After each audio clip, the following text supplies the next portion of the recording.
gracias por un día más, Señor, un domingo más que nos regalaste, un lindo domingo soleado.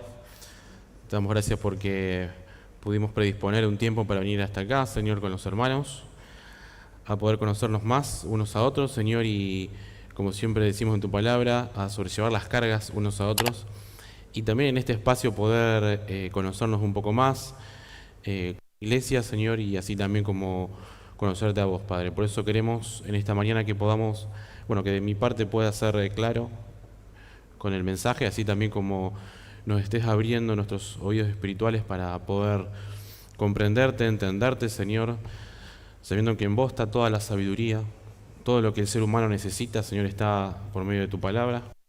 Por eso te pedimos una vez más que podamos, Señor, nuestro corazón tenerlo preparado para lo que vos tenés para decir el resto de la jornada. Te damos gracias en el nombre de Jesús. Amén.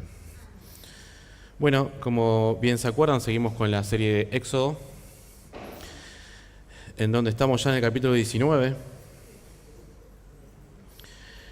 El domingo pasado estuvimos viendo que ya al tercer mes de que el pueblo de Israel fue a Egipto, ya se acercaron al famoso monte de Sinaí.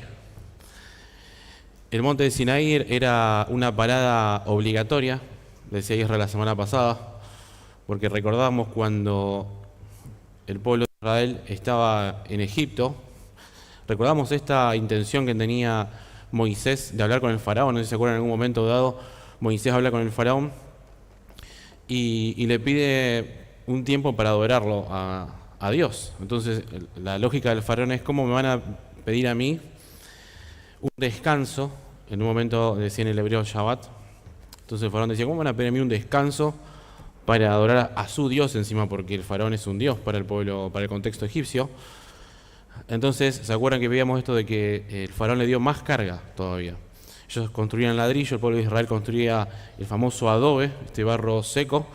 Entonces, el faraón decía: bueno, ustedes parecen unos vagos, y con astucia el faraón comienza a manipular la conversación y a decirle: bueno, ustedes no es que quieren adorar a su Dios, sino que ustedes quieren no trabajar.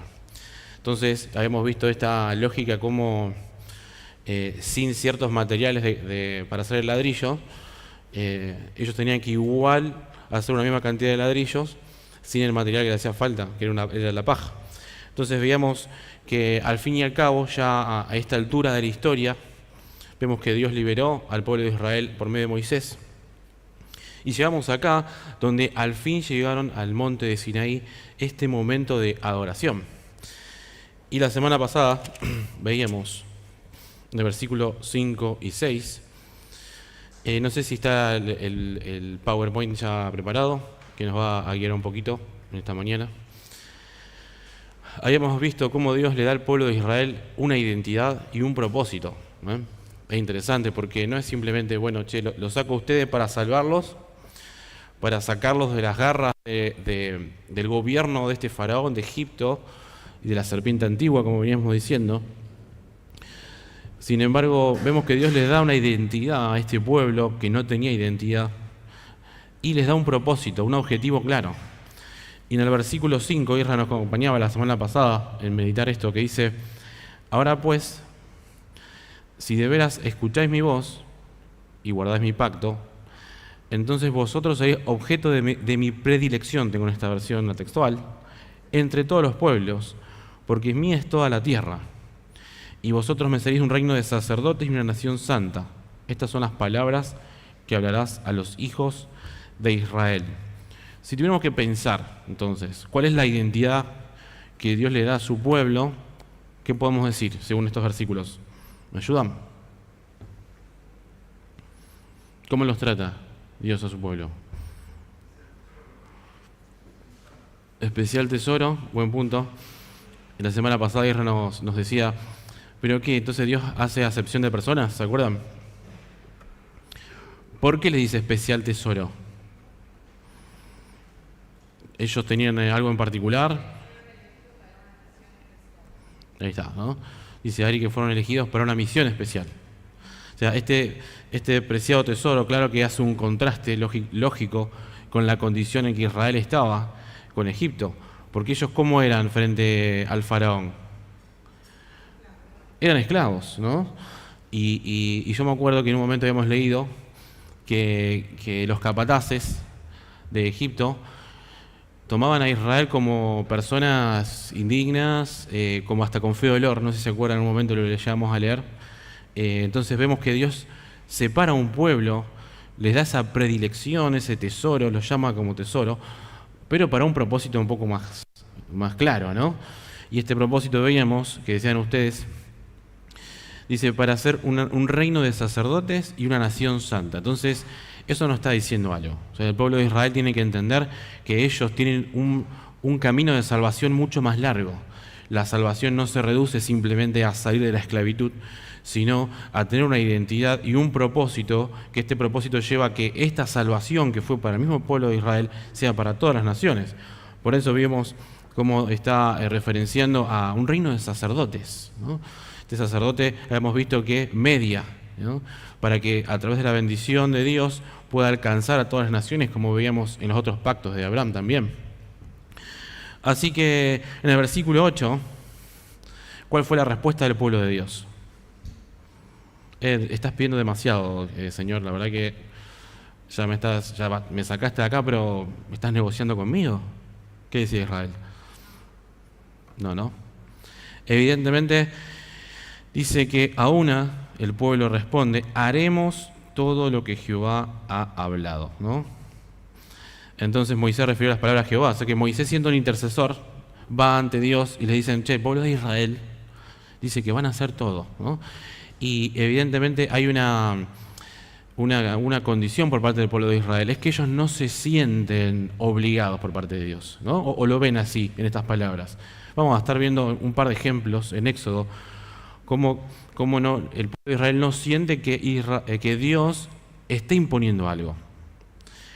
¿Y por qué es importante esta parte? Porque de alguna manera ellos vienen de una cultura, de un contexto, donde todo lo que decía el faraón, ellos tenían que hacer, por más injusto que les parezca. Pero acá vemos la expresión de un gobierno de este Dios, que es Jehová, que está intentando generar un pacto de confianza, ¿no? Y eso es un montón. Es un montón en un contexto donde ellos estaban obligados y sufriendo este tipo de vida.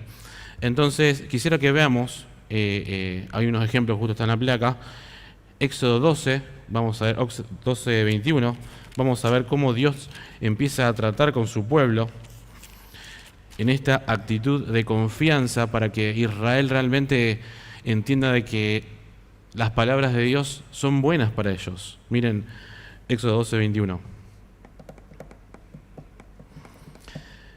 Dice, luego Moisés convocó a todos los ancianos de Israel y les dijo, escoged y tomad para vosotros un cordero según vuestras familias y degollad la Pascua. Bueno, este versículo nos ayudó con el contexto, ¿no? Sabemos que, ¿cómo estaba el pueblo de Israel? ¿Estaba libre? ¿Estaba esclavo? Estaba esclavo en Egipto, y acá hay unas instrucciones para su pueblo para que ellos hagan la Pascua. ¿Con qué propósito estaban haciendo la Pascua? ¿Se acuerdan?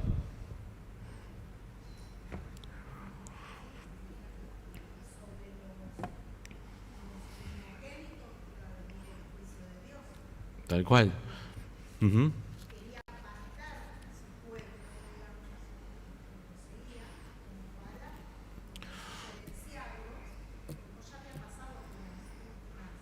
Plagas. Uh-huh.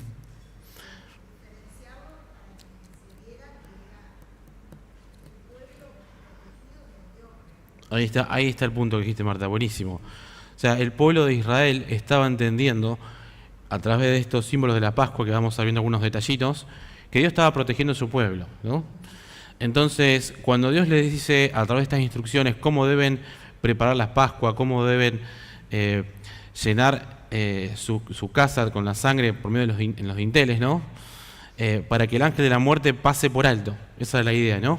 Entonces, vemos en el versículo 23, estábamos en el 21, pasamos al 23, así cuando pase Jehová para ir a los egipcios, verá la sangre en el dintel, y sobre ambas jambas, tengo yo esta versión, y pasará Jehová de aquella puerta, y no dejará que el destructor entre para la plaga vuestras casas, para plagar vuestras casas. Versículo 28, ahí vemos qué hizo el pueblo de Israel. Fueron pues los hijos de Israel e hicieron tal como Jehová había ordenado a Moisés y a Aarón, así lo hicieron. ¿Ven? Entonces, 29, aconteció que a medianoche Jehová hirió a todo primogénito en la tierra de Egipto, desde el primogénito del faraón que se sentaba en su trono, hasta el primogénito del cautivo que estaba en la cárcel y todo primogénito del ganado.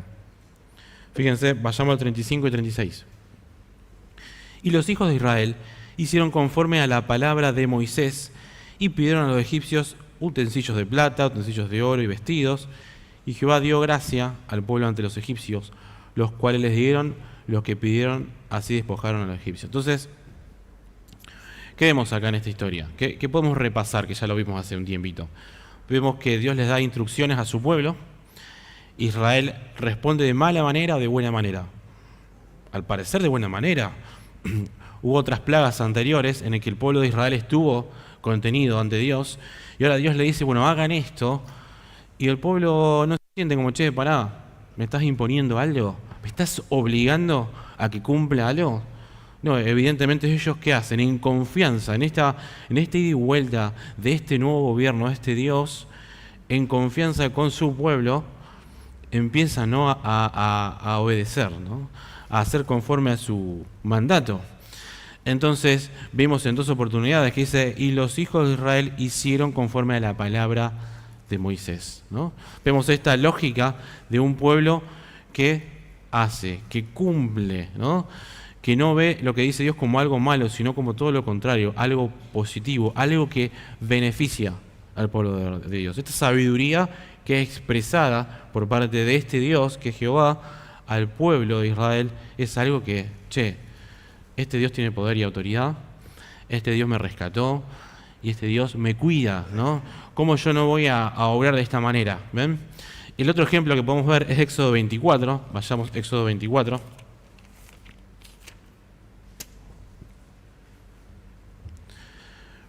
Versículo 3.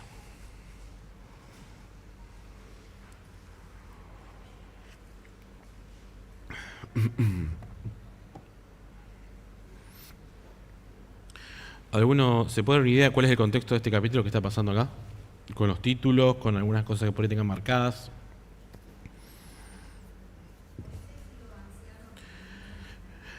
Bien, ese es el título, Moisés y los ancianos del monte de Sinaí. Perfecto.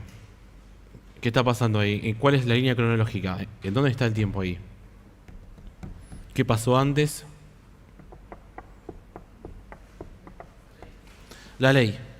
Muy bien, se va. O sea, la ley había sido manifestada por parte de Dios, ¿no? Lo que conocemos como las 10 leyes, los 10 mandamientos, y también las fiestas solemnes a Jehová. Ya todo había sido manifestado.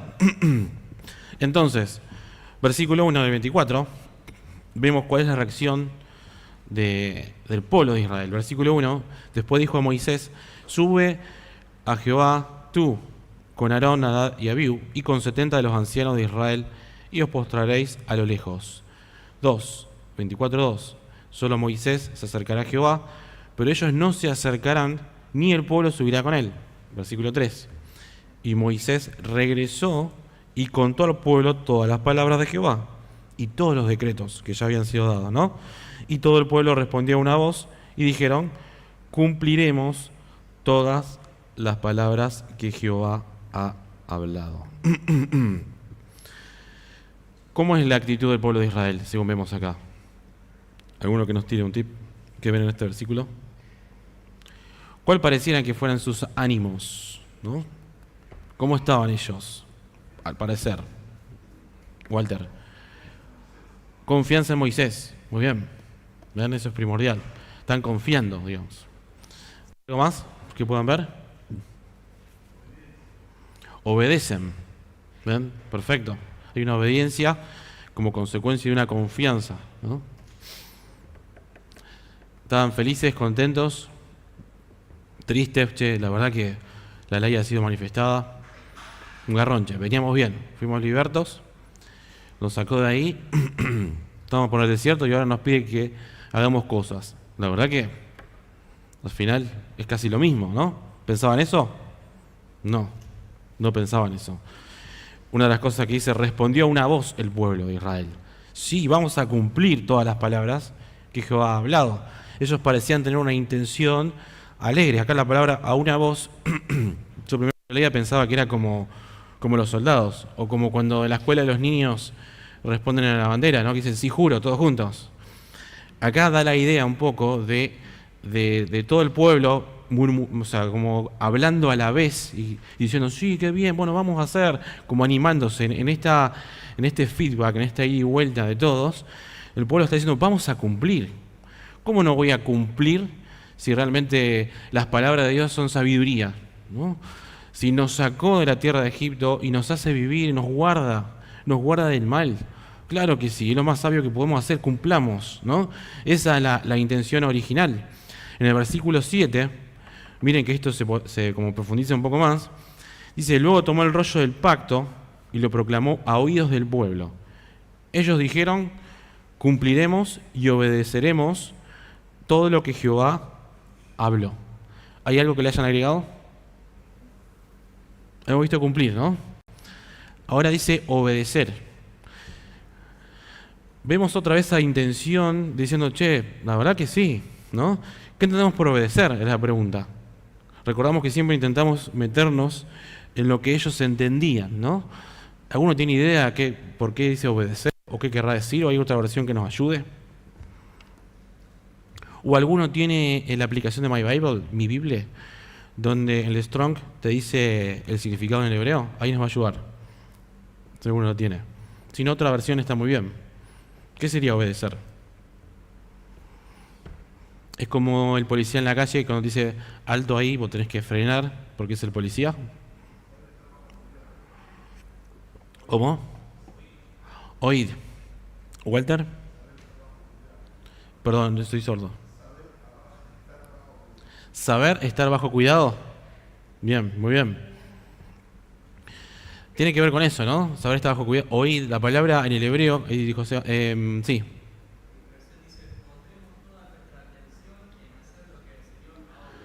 Ahí está. Es mucho más específica. ¿Cuál es la versión? Dios habla hoy. Mirá qué bueno que está. Acá dice obedecer, que uno por ahí muchas veces entiende como, che, bueno, lo tengo que cumplir, lo dijo Dios. Y claro, ¿cómo no voy a hacer esto si Dios lo está diciendo? Pero acá el sentido tiene que ver con lo que recién nos decía, con esto de prestar mucha atención. La palabra en el hebreo es yamá. ¿Le suena a algún fanático del hebreo a qué es parecido yamá? A yemá. Oíd. Muy bien, Carlos, ¿no? Tiene que ver el famoso texto y oración que tienen los judíos hoy en día, la Shemá, donde habla, escucha, oh Israel, nuestro Dios, uno es, ¿no? Entonces, acá hay una similitud, que no es Shemá, es Shamá, que da la idea de prestar oído con inteligencia, ¿no? Es eso, prestemos atención a esto que Dios está diciendo, y escuchar esto es una actitud inteligente de hacerlo, ¿no? Entonces, el concepto de obediencia toma otro color a lo que por ahí podemos leer o estamos acostumbrados a escuchar, sino que vemos que Dios les da esta opción a su pueblo y le dice, tenés esto o esto. La realidad es que todo el tiempo que el pueblo de Israel ha obedecido o ha escuchado atentamente o inteligentemente es la palabra, han sido cuidados por Dios. Es lo más sabio que vos podés hacer realmente, es escuchar de este árbol de la vida, ¿no? Y recuerdo que hay unos proverbios, no los anoté, pero hablan un poco de esto cuando se hablan de la necedad. La palabra necio, nosotros en nuestro idioma la tenemos necio y ya está. Pero en el hebreo hay como 5 o 6 versiones de necedad. Una de ellas tiene que ver con no escuchar la sabiduría de la otra persona. Cuando una persona viene con un consejo, entonces vieron que uno a veces se pone terco y dice, está bien, no escucha. Bueno, según Proverbios, eso es un tipo de necedad. Es no escuchar inteligentemente el consejo de otro. Entonces, acá la palabra que vimos en el 7, de nuevo, ¿no? Que dice, y luego tomó el rollo del pacto y lo proclamó a Dios del pueblo. Ellos dijeron, cumpliremos, y podremos decir, y escucharemos inteligentemente todo lo que Jehová habló. Porque es lo más sabio, ¿no? Es lo más sabio que cualquier ser humano en el planeta Tierra puede hacer. escuchar su voz, escuchar su voluntad, vivir conforme a lo que vamos a ver la semana que viene, más detenidamente, que es la ley. Y en el versículo 8 entonces termina este pacto, hemos visto, entonces Moisés tomó la sangre y la roció sobre el pueblo, diciendo, he aquí la sangre del pacto que Jehová ha concertado con vosotros sobre todas estas palabras, ¿no? Entonces, acá vemos un pacto que se consuma porque ellos realmente quieren vivir conforme a esta ley. Dice acá, ¿no? La historia por ahí nos muestra otra cosa, pero en principio, como ellos entienden las palabras de Dios, esta ley, ellos la entienden como algo, es buenísimo, ¿no? Como vemos de pronto en el rey David, que dice, la ley de Jehová es mi delicia. Es lo mejor que me puede pasar, ¿no? Es lo más sabio que existe en la tierra. Viene de parte de Dios. Sigamos con el texto en Éxodo 19.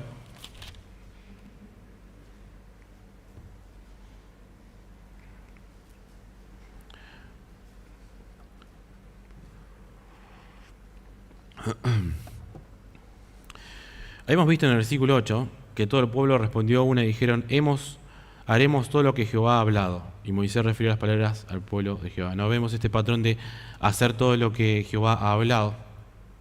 Vimos entonces que acá se repite en varias oportunidades, lo cual nos muestra de un Dios que no impone, un Dios que genera confianza, un Dios que quiere relacionarse con su pueblo, ¿no? Entonces, en el versículo 9, ¿sí? Otra vez, vieron, tal cual, como dice Marta, a unidad, a una voz, como vimos hace un ratito, lo mismo. Vemos a un pueblo que está conforme con esta sabiduría que viene de parte de Dios. Y claro, ¿cómo no voy a vivirla, a escucharla, ¿no? Versículo 9, y Jehová dijo a Moisés, he aquí, yo vengo a ti en el espesor de la nube para que el pueblo oiga cuando yo hable contigo y también crean en ti siempre. Y Moisés declaró a Jehová las palabras del pueblo. ¿Por qué entonces vemos a Dios que desciende ante Moisés en el espesor de la nube? ¿Hay un propósito? ¿Hay un motivo? ¿Lo vieron ahí? ¿Lo leyeron? ¿Cuál es? Propósito. Hay dos. Y para que crea en Él, ¿no? Para que el pueblo oiga y crea. ¿Ven? Vemos esta relación de confianza de Dios con el pueblo de Israel que sigue aumentando. No está diciendo Dios, hagan porque yo soy Dios, sino, che, vamos a hacer esto. Digo, no sé si Dios le dijo a Moisés, che, creo que no. Pero esta idea de decir, bueno, hagamos esto para que el pueblo vea y siga creyendo.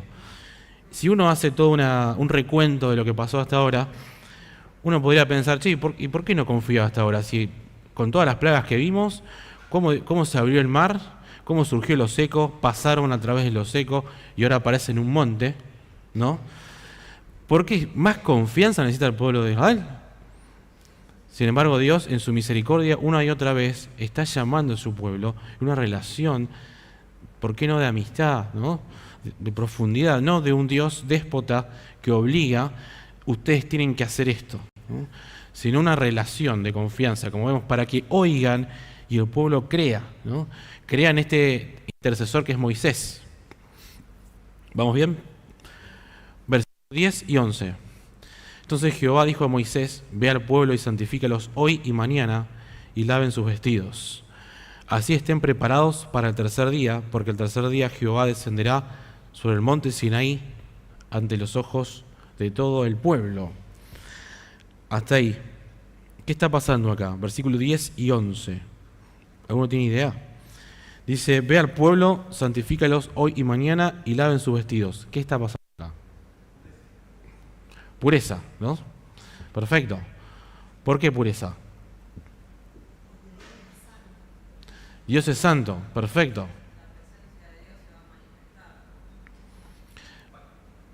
La presencia de Dios se va a manifestar, dice Ani. Por ahí era un pacto, ¿no? Tiene que ver con esto. La pregunta es, ¿por qué lavar los vestidos para estar delante de la presencia de Dios, no? ¿Qué tiene que ver el vestido acá? ¿Alguno se le ocurre algo?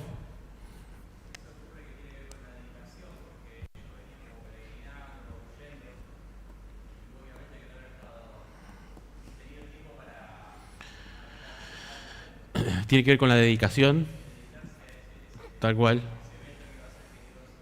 Algo preparado, ¿no? Una preparación, perfecto. Ahí Seba dice algo más certero, ¿no? Tiene que ver con una preparación, tiene que ver con un momento específico, y ahora bien, tiene que ver con este sacerdocio, ¿no? Que el pueblo de Israel, ¿se acuerdan que la semana pasada veíamos esto de que el sacerdote en cualquier pueblo se limitaba a un grupo de personas? Que más adelante acá lo vamos a ver en Levítico, que también hay un grupo de personas específica para el tabernáculo, para el templo, pero acá habíamos visto que Dios prepara a una nación para que trabaje como sacerdote, ¿no? Entonces tiene que ver con eso. Y la pregunta es, vestidos. ¿Qué son los vestidos? Lo que se ponen las chicas. Esto era solo para las mujeres, ¿no? ¿O no? ¿Qué piensan? Vestiduras de salvación. Bien. ¿Qué más? Esos vestidos, ¿ustedes tienen idea de dónde salieron? Tal cual, ¿no? Tiene que ver con eso. ¿Se acuerdan que el pueblo de Israel, y medio que lo leímos rápido hace un rato igual, ellos le dieron, dice que Dios le dio gracia a su pueblo para que le dé oro, plata, utensilios y vestidos.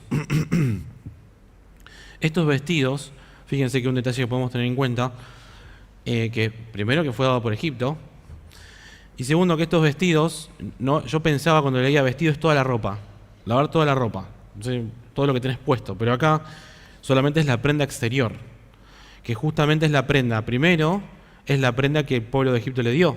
Entonces esta ropa representa a un reino que no es el reino de Dios, ¿no? Y por otro lado, podemos pensar, ¿por qué no?, que este vestido, esta prenda exterior que se cubre, que es algo que se cubre nada más, estaba, como decían también ustedes recién, rodeado de polvo, ¿no? Entonces, el polvo, de alguna manera, ¿representa el reino de Dios o no representa el reino de Dios? Acuérdense yo para lo que vienen de Génesis, no los primeros.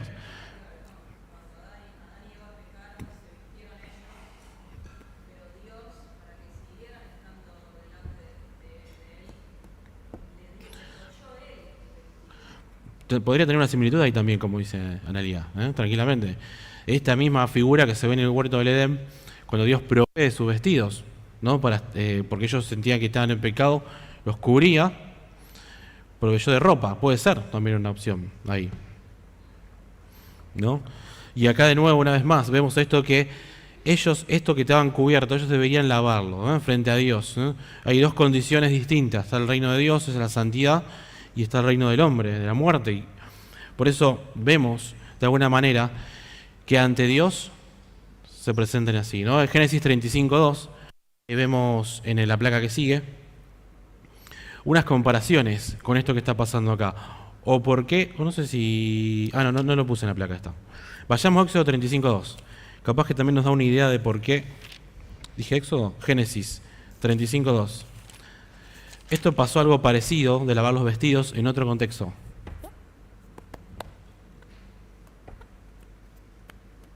¿Alguno que lo quiera leer? Génesis 35:2.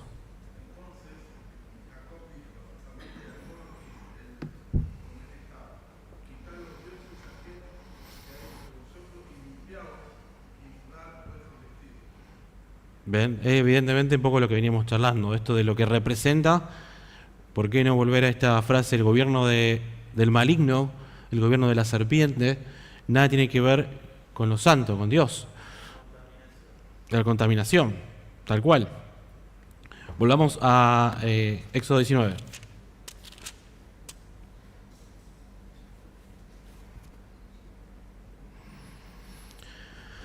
Versículos 12 y 13. Ahora voy a empezar a acelerar porque veo que son las 11:10. No, mentira, no es tanto. Y marcarás límite en derredor del pueblo, diciendo: guardaos vosotros de subir al monte o de tocar sus estribaciones, cualquiera que toque el monte ciertamente será muerto. No lo tocará mano alguna, pues ciertamente será apedreado o aseteado. Sea animal o sea hombre no vivirá. Cuando resuene prolongadamente la corneta, tengo esta versión, ellos subirán al monte. ¿Qué es lo que Moisés tiene que hacer con el monte y qué es lo que el pueblo tiene que hacer entonces? ¿Qué vimos?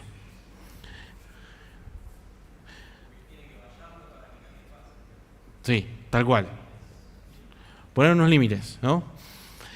¿Qué pasa? ¿Qué tiene que hacer el pueblo de Israel para que no sea bueno lo que le pase? Dice acá, ¿no? ¿Cuáles son los peligros? Una cosa es tocar, no tocar, ¿no? No tienen que tocar. ¿Qué es lo que le va a pasar si tocan? Mueren. Fíjense en Génesis 3 y 4. Veamos esta similitud con una conversación que tiene Eva con la serpiente antigua. Miren esto, Génesis 3.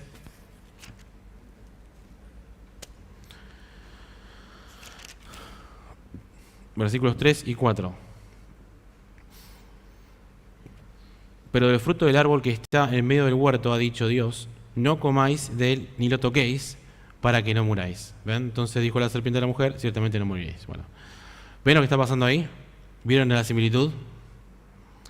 ¿Qué es lo que le decía la mujer a la serpiente? Si vos tocas el árbol, vas a morir, ¿no? Es esta misma lógica, ¿no? Esto de que probablemente cuando leían esta historia ellos estaban yendo a un lugar en específico, ¿no? ¿A dónde? Al huerto del Edén. Entonces, pensemos, vayamos otra vez a Éxodo 19, perdón. Éxodo 19. Que hay alguna palabra que dijimos.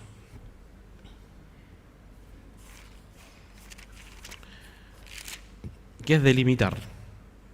Delimitar.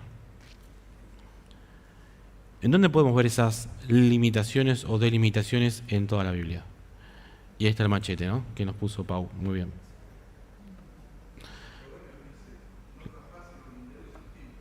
Mirá vos, está bueno ese texto. No había pensado. Los traspases, proverbios. Bueno, en el huerto, obviamente, cuando leímos esta conversación, se nos fue al huerto, donde también hay límites, ¿o no? ¿Cómo podríamos ver? ¿Cómo podríamos comparar el monte de Sinaí con el huerto del Edén? ¿A alguno se le ocurre? ¿Hay algún parecido, similitud?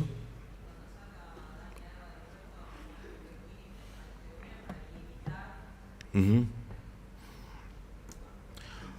Pone el límite, dice Anaría, que cuando Adán y Eva van del huerto, Dios pone querubines. ¿En dónde? En el árbol de la vida, ¿no? ¿Para qué? Para que las personas que en pecado toman el árbol no vivan para siempre en pecado, ¿no? Alejados de Dios. Entonces ahí vemos límites. Tenemos Edén, el huerto y el árbol. ¿Ven? Esas limitaciones. Ya al árbol nadie puede tener acceso. Bien, otra cosa que es parecida, que está del lado derecho, tenemos el tabernáculo, ¿no? Esas delimitaciones. Tenés el patio, el lugar santo que iban los sacerdotes, y el lugar santísimo, el sumo sacerdote una vez por año. ¿Ven esta misma idea? Otra vez. En la placa que sigue más o menos se explica un poco mejor, donde podemos ver que en el huerto del Edén habíamos dicho los tres límites. Tenés el Edén, el huerto y el árbol de la vida rodeado de los querubines. En la placa que sigue podemos ver un poco cómo es el monte de Sinaí, que dice entonces el pueblo está en la base. Más adelante en el capítulo 24 veremos a los ancianos subiendo hasta la mitad para tener una comida de pacto con Dios, y solo Moisés llega hasta la cima de la montaña. ¿Ven? Estas similitudes que vemos que se repiten. Volvamos al capítulo 19. Le damos de corrido del 14 al 25. Del 14 al 25.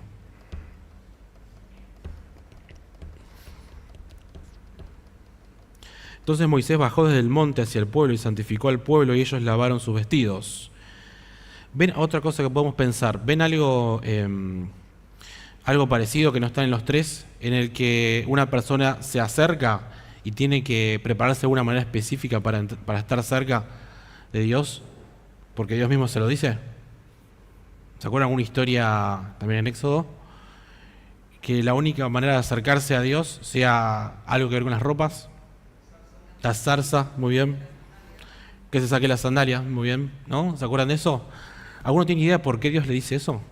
¿No se les ocurre? venía de una cultura china la zarza, ¿no? Entonces, o japonesa, china creo. Entonces tenían que sacar todas las sandalias para entrar a la casa. No, ¿no? ¿Por qué tenían que sacarse las sandalias? La contaminación del camino, ¿no? El polvo que veníamos viendo, ¿no? Lo que no representa a Dios, ¿no? De igual modo, ¿de qué estaban hechas las sandalias? De animal muerto, un animal que no representa la vida, ¿no? Esta misma idea. Veamos, sigamos. Versículo 15. Luego dijo al pueblo: estad preparados para el tercer día, no os acerquéis a mujer. Al tercer día, siendo la de mañana, aconteció que hubo truenos y relámpagos y una nube muy espesa sobre el monte y un fuerte sonido de shofar. Y todo el pueblo que estaba en el campamento se estremeció. Y Moisés sacó al pueblo del campamento al encuentro con Dios y se ubicaron en la parte baja del monte.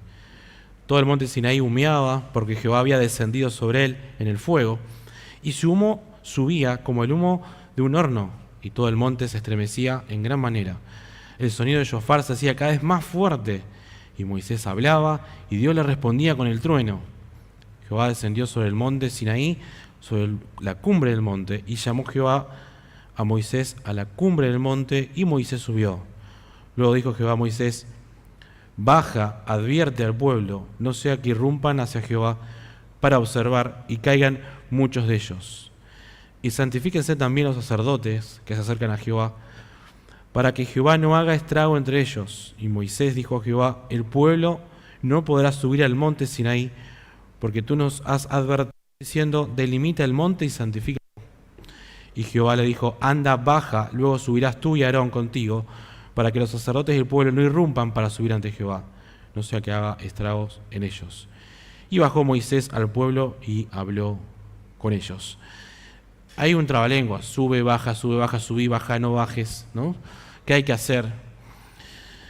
Sí entendemos que evidentemente estaba la presencia de Dios en la cima del monte, y ellos tenían que entender que ellos probablemente no estaban dispuestos, ¿no?, para estar en la presencia de Dios, para estar cerca de la presencia de Dios, por una cuestión de naturaleza, ¿no? No una cuestión loca de parte de Dios diciendo: no, vos tenés que quedarte ahí porque yo soy esto, ¿no? Sino que hay una naturaleza que no puede acercarse, ¿no?, a Dios porque se muere. Hace un tiempo habíamos visto el tema de la santidad con un ejemplo muy particular, del sol, ¿se acuerdan? Veíamos en esta metáfora o en esta analogía cómo el sol en sí mismo no es malo, porque el calor y ¿qué otra cosa del sol? Y la luz no es mala en sí misma, ¿no? Es buena, pero acercarte mucho al sol, ¿qué hace con nosotros, ¿no? Nos prende fuego o desaparecemos y estamos muy cerca de una, ¿no? Entonces tiene que ver con esa naturaleza en la cual la comparación por ahí es muy, muy burda tal vez, pero sí es cierto que en Dios necesitamos un mediador, ¿no? Alguien que sube, que suba, que baje, que nos santifique, ¿no?, para que podamos estar cerca de la presencia de Dios, ¿no? ¿Y ese quién es? Este mediador con mayúscula. Es Cristo, ¿no? Entonces, mientras vamos cerrando, vayamos rápido a Lucas, Mateo 17. Mateo 17. Quisiera que volvamos a ver algunas comparaciones que son muy parecidas. Mateo 17.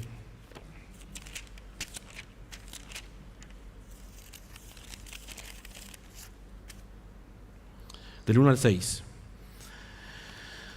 Quisiera que ustedes me ayuden a encontrar, a ver lo que ven. Dice: y después de 6 días Jesús toma consigo a Pedro, a Jacobo y a su hermano Juan y los lleva aparte a un monte muy alto. Y fue transfigurado ante ellos, y su rostro resplandeció como el sol, y sus vestiduras se hicieron blancas como la luz, y aquí se le aparecieron Moisés y Elías hablando con él. Entonces intervino Pedro y dijo a Jesús: Señor, bueno es quedarnos aquí. Si quieres, haré aquí 3 enramadas, una para ti, una para Moisés y otra para Elías. Estando él aún hablando, ve aquí una nube de luz los cubrió, y de la nube salió una voz diciendo: este es mi Hijo amado, en quien me he complacido, a él oíd. Y los discípulos al oírlo cayeron sobre su rostro y temieron en gran manera. Pero Jesús se acercó y tocándolos dijo: levantaos y no temáis. ¿Qué podemos ver acá? ¿Hay algo que nos pueda ayudar? 10 estrellitas. Tal cual, ¿no? Dice, a él oír, ¿no? Prestar atención con inteligencia. Esto es lo sabio, escuchar, ¿no? Vemos que en esta narrativa aparecen dos personajes, lo cual luego desaparecen. ¿Quiénes son? Moisés y Elías, ¿no? ¿Por qué vemos esto en esta historia, ¿no? ¿Qué representa Moisés? ¿Qué representa Elías, ¿no? En esta historia? Moisés representa lo que se conoce como la ley, la Torá, y Elías, los profetas, ¿no?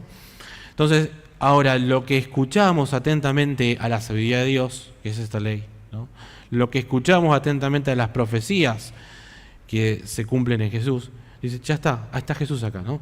No está diciendo la voz de que debemos sacar el Antiguo Testamento y ver a Jesús, sino ver cómo la historia se va desarrollando, cómo la labor sacerdotal de Israel se cumple en Cristo y ahora en la iglesia, ¿no? Que esta labor sigue funcionando.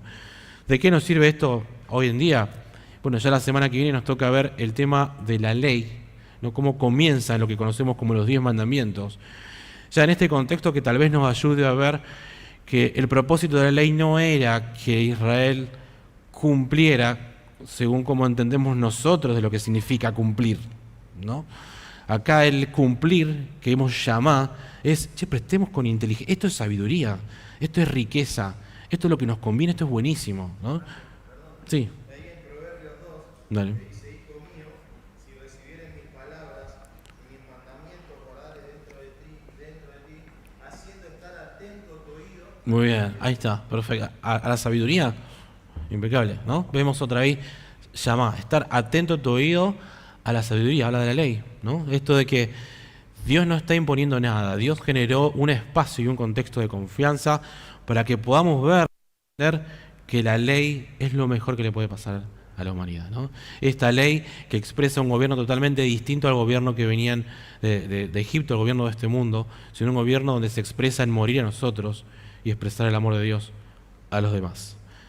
Oramos. Señor, te damos gracias, Padre, por este tiempito, esta reflexión que nos tocó esta mañana, que podamos, Señor, dejar de lado nuestros marcos de referencia, nuestros contextos actuales, personales, para poder realmente entender lo que tu palabra nos quiere enseñar, Señor. Por eso te pedimos que sigamos meditándola en ella, que ella es la sabiduría, es como el especial tesoro para nosotros, Señor. Es lo mejor que nos puede pasar escuchar de tu voluntad, Señor. Y que podamos realmente expresar este evangelio de amor, Señor, a donde estamos. Te damos gracias en el nombre de Jesús. Amén.